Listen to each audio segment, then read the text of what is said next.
Dan akhirnya tim fakta pun tiba di rumah keluarga pelaku. Adalah Ahmad Fahrozan, ayah kandung Udin, yang juga dikenal sebagai salah satu pengajar ngaji bagi warga sekitarnya. Ada keluarga yang ada di dalam rumah ini. Tadi baru saja ada yang masuk ke dalam rumah. Permisi. Kepada tim fakta, lelaki yang kerap membantu warga untuk hitanan ini mengaku tidak tahu sama sekali jika putra ketiganya telah melakukan perbuatan yang melampaui batas dan dilarang keras oleh agama. Assalamualaikum. Waalaikumsalam. Bapak, salam kenal G. Saya Vita dari TV One. Oh, J. Dengan Bapak siapa? Bapak Ahmad Fauzan. Pak Ahmad Fauzan. Oh, Pak Ahmad Fauzan itu bapaknya Udin. Oh iya, Pak. Ngapunten, kita boleh ngobrol sebentar. Oh iya, J. Matur nuwun, Pak. Saya agak tergin. Isinya apa, Pak? Heboh puluhan bocah. Oh, jadi ini dari adiknya Udin ya pemirsa ya. Heboh puluhan bocah di Batang jadi korban sodomi. Oke, Bapak dapat info ini. Terus oke.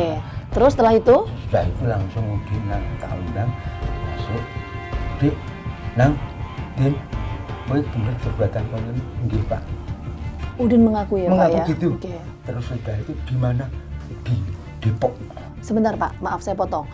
Udin cerita juga nggak di mana aja sih Pak ngelakuinnya? Saya di Depok ya, di kampung sebelah gitu. Di mana lagi? Saya tahunya biar dia bilang gitu langsung saya suruh langsung diambil intelnya itu bawa ke Polres. Oh, Saya- nggak sempat nanya lagi Wah, karena sampai sekarang saya udah ngakuin ya Pak ya. Ya, gimana? Wong Oke. dia berbuat ya sudah bertanggung jawab. Betul, betul. Saya Iya, iya. gitu Mbak. Kalau Iya. kamu berbuat tanggung jawab, kamu nangis sekarang sama temannya tak tekan mak kalau pagi-pagi gue nangis, oh itu salah. Oke. Kalau nek ngejar anak songon itu mungkin. Iya, betul. Mak, rumah. gini Pak pertanyaan saya. Udin itu sering bawa anak kecil ke sini nggak Pak, ke rumah? Udah biasa Mbak. Oh, udah biasa. Tiga diboncengin motor, Iya. sesudah ini nanti di sini terbangan. Lah anak kan nggak bawa sepeda, oh, no, ada yang bawa sepeda ke sini. Terus nanti kalau sudah terbang selesai bubar kan Oh, gitu. jadi memang belajar rebana. Kalau Bener. anak-anak yang kesini Ya, pasti belajar niatnya rebana. itu begitu, cuma karena ini kejadian yang di sana itu saya nggak tahu sama sekali. Iya, iya, Mbak. iya. Nah, Oke. sampai sekarang ya saya nggak tanya kamu di mana, saya nggak tahu. Iya, Pak maaf. Waktu Udin bawa anak-anak ke rumah atau anak-anak main ke sini, itu umur-umur berapa sih Pak anak-anaknya? Anaknya nggak ada yang SD kelas 4, ada yang kelas 5, kelas 6, bahkan yang SMP ada. Oh, iya. Waktu anak-anak ke sini Pak, Pak Ahmad sama keluarga ada di rumah juga? Ya di rumah. Oh, di rumah. Ini kalau ini main itu salingnya pakaian kan di sini Mas. Itu pakaiannya. Kemarin udah diambil yang mau main. Nah. Kumpulnya di sini atau di di mana? sini salin di sini sudah itu sudah pulang nanti. Salin tuh ganti ya nanti pemirsa? akan Iya, dipakai, ganti baju. kan baju ini kan. Iya. Yang tadi dari rumah pakainya bukan seragam ini kan bukan. Oke, Pak. Saya pengen tanya ke Pak Ahmad. Tentu kita prihatin ya Pak ya atas peristiwa ini. Betul. Ya Allah. Mbak, Iya, 70 tahun terus. iya, Enggak, saya kan masih orang tua umur 86. iya, iya. Kita cukup memahami Pak. Iya. Juga tanya terus, Mbak, saya sekolah, saya bilang.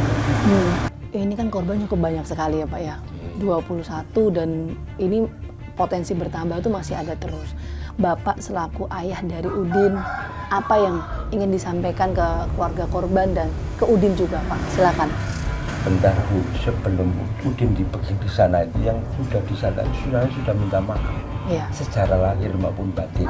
Kalau proses memang diproses. Kalau nggak diproses saya kurang tahu akhirnya. Orang Oh, semua jadi sudah minta maaf ya Pak. Oke, terima kasih banyak. Selain itu, Ahmad Fahrozan juga menyangkal bahwa sempat terjadi perdamaian di waktu lalu tentang tindakan Udin yang mencabuli seorang bocah dan menandatangani surat pernyataan damai. Meskipun demikian, dia mengakui bahwa ada orang yang pernah melaporkan kejadian tersebut di tahun 2016. Oke, Bapak nggak tahu sama sekali. Nah, yang ingin saya tanyakan begini Pak ya. Saya sempat dapat informasi bahwa sebetulnya di tahun 2016, enggak, ini saya minta Bapak menanggapi ini dulu. Sebentar, saya kasih pertanyaan dulu. Saya sempat dapat info bahwa tahun 2016, Udin ini sempat melakukan pelecehan ke keluarganya sendiri. Tapi kemudian terus didamaikan oleh keluarganya Udin.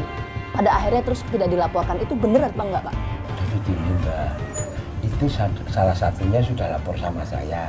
Tapi kan saya ingin buktinya. Karena saya kan nggak tahu, cuma ada laporan. Oke, sebentar. Berarti betul di tahun 2016 tuh ada laporan ke Bapak soal itu? Iya, Oke. ada laporan, cuma saya minta gini, Mas, sama nuduh anakku itu dunia ono bukti sing otentik. Oke. Sampai anaknya sopo, saya nggak diberitahu itu anaknya siapa, bener betul. Yang tadi katanya Bapak tuh Bapak dapat info, itu katanya infonya waktu itu Udin itu melakukan itu ke siapa Pak? Ke anggota keluarga itu ke siapa? Saya kurang tahu, maka saya itu bantah. Saya tanya, Mas sama orang kono barang, aku rapopon sama kono, tapi bukti nanti sampai sekarang nggak. Mas itu Mas siapa sih Pak? Ya kemarin itu RT-nya. Oke, RT-nya itu ngomong nggak anggota keluarga yang dilecehkan menurut versi RT-nya itu siapa? Saya sendiri nggak tahu. Oh, nggak Saya tahu. tanyain itu sampai nganu yang nggak ada surat perjanjian gimana. Oh, jadi Bapak ketika tanya ke Pak RT-nya mana buktinya? Buktinya Nggak ada. nggak ada langsung. Termasuk korbannya itu nggak ada. Ya, yang termasuk nggak ada laporan lanjutan kan nggak ada, Mbak. Oh, nah, Sampai ini detik ini kan Oke. gitu. Maka itu dilaporkan itu bohong. Nek saya tanda tangan sudah konsentrasi sama saya itu bohong itu. Saya Oke. sampai bilang kepada Pak, kalau saya tanda tangan masalah rembukan itu sudah saya tanda tangan, saya demi Allah wa Rasulullah SAW saya nggak pernah itu tanda tangan. oke. Permasalahan yang Oke, jadi sebentar Pak, ini ada dua hal soalnya. Berarti Bapak selama ini yang tahun 2016 itu tidak pernah mendamaikan ya? Karena informasinya Bapak itu mendamaikan sehingga masalah itu ditutup, tidak dilaporkan. Tidak pernah ya, Pak? Perjanjian, kalau ada perjanjian yang seperti apa kan itu nggak pantau terus, Mbak. Saya jadi tahu. Oke, berarti Bapak membantah itu ya? Saya bantah karena nggak ada kelanjutan. Oke, Kan gitu. termasuk juga korbannya siapa? Anggota Belum keluarganya tahu. belum tahu. Sampai sekarang yang laporan kata di sini 25 itu pun saya yang tahu cuma satu, tetangga saya ini, tapi dia yang memberitahu Oke. yang Oke. memberitahu. Kami melanjutkan penelusuran. Kali ini kami mencoba mencari kebenaran fakta. Apakah masih ada keluarga korban yang enggan untuk melaporkan peristiwa yang menimpa anak-anak mereka? Dan inilah penuturan mereka. Infonya anak Bu jadi korban. Tapi nggak mau disuruh lapor ke Polres itu belum mau. Kenapa Bu? Katanya takut. Oh, katanya takut. Kan tadinya pas viral itu kan belum ngomong. Saya juga pernah bertahu Bu. Kalian di mana? Enggak musola itu siapa musola itu? Maksudnya nggak musola. Maksudnya kejadian di Musola. Nah kan itu kan apa anaknya Ustaz itu kan itu kan musola ngajar ngaji. Oh jadi anak diajari. Muridnya Udin. Tapi nggak ngaji di sana, tetapnya di sekolah sini. Karena katanya lupa sekali. Kita lupa pas kejadian ini kan ingat lagi. Katanya suruh liatin temennya nanti kalian. Sempet suruh main game dulu. Iya. Tapi anak terus cucu ibu itu semuanya laki-laki ya Bu ya? Laki-laki semua. Ini nanya main. Kita nggak saya. Iya. Ibu tuh tapi kenal sama ayah pelaku tuh kenal Bu? Ya kenal kan iya tanda. Nah ini satu kampung. Saya pengen tanya Bu, tahun 2016 itu katanya pelaku tuh sempat melecehkan keluarganya sendiri tuh bener gak sih Bu? Oh, itu benda itu mbak sama keluarga. Sama siapa? Jadi anak saya kan sekarang sudah kelas 1 SD. Siapa maaf? Ibu. Gimana kan dulu kan anak saya kan waktu kelas 4 SD kan sekolah PPG di Tahun berapa itu? ya tahun berapa ya? Sekarang itu anak saya kelas 1 SMK. Terus kelas 4 SD itu sekolah di situ. Terus katanya itu sama temennya yang namanya Pak mau digituin terus nggak mau terus lapor bapaknya itu katanya didamein atau di salah keluarga. Gitu. Itu bapaknya pelaku tuh yang damein. Sama udahnya juga minta maaf Pak wis Pak ini surat Pak jalanin meneh kok kuwi aku njaluk maaf dikira kan udah kok malah meledak. Terus waktu itu kok mau didamein, ceritanya gimana? Aku nggak tahu itu yang damein itu Pak RW sama belum jalan pacarnya harus masuk juga. Nah itu kan Pak RW kan pengurus masjid.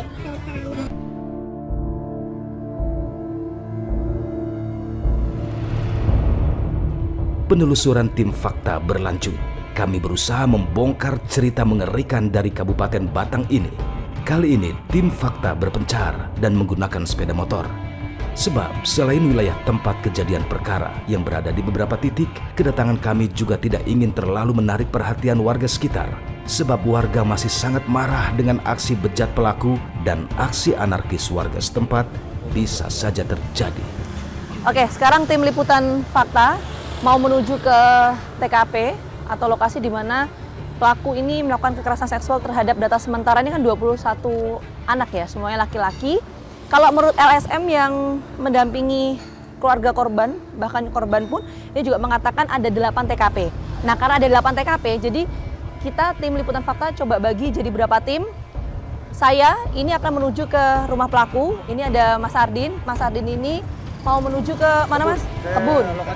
Kebun. Terus ada Mas Tejo juga. Mas Tejo mau ke mana, Mas? Ke gudang. Ke gudang. Oke, jadi kita bakal langsung ke sana. Kita akan pantau kondisinya seperti apa, termasuk ada keterangan saksi atau warga sekitar yang bisa kita minta keterangan atau enggak. Kita akan coba temukan faktanya. Salah satu lokasi yang menjadi tujuan kami adalah kebun yang berada di tengah perumahan warga.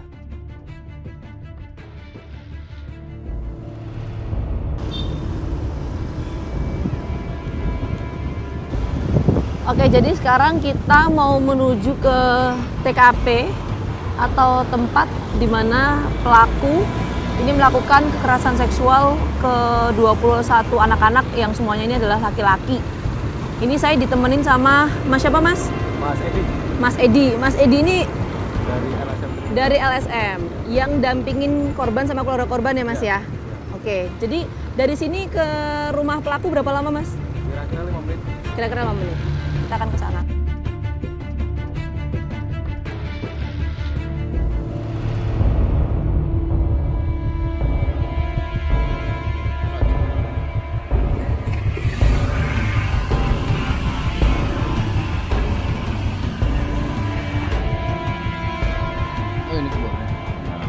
Di lokasi ini, Muslihudin sempat melakukan aksinya.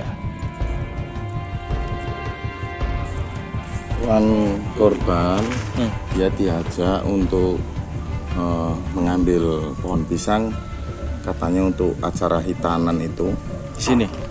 Dia dalam arti nipu korban, dalam arti bilang pada waktu malam hari itu korban langsung disuruh tiarap, mau dibuka celana. Di mana, Pak?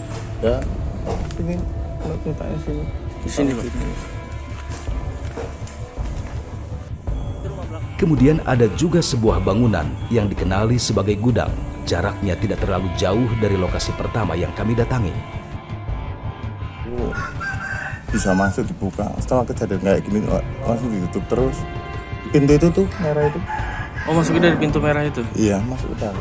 Tidak hanya di kebun dan gudang, aksi bejat Muslihudin juga terjadi di sebuah musola kecil. Pelaku yang juga dikenal sebagai pengajar para bocah laki-laki. Sebagai pengajar mengaji dan rebana, tentunya Muslihudin sangat terbiasa keluar masuk tempat ibadah. Satu lokasi lainnya yang menjadi tempat kejadian perkara adalah sebuah kos-kosan. Lokasinya agak jauh dari tempat kejadian perkara lainnya. Tempat kos ini menurut warga sekitar masih milik keluarga besar pelaku. Dan dari tempat ini, polisi sempat menyita sebuah kasur yang menjadi salah satu barang bukti.